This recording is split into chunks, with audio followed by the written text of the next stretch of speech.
Estoy en la casa, estoy revisando los detalles de la casa.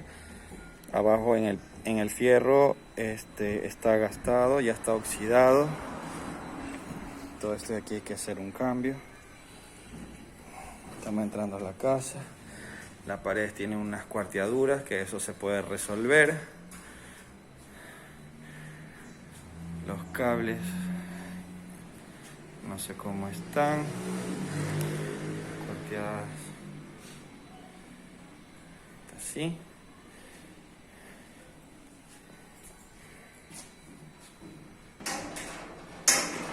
Están allá acá.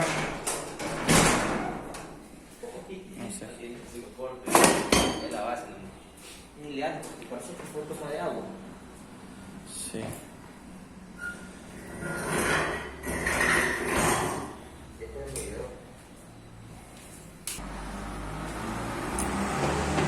¿Tienes cisterna, no? Sí.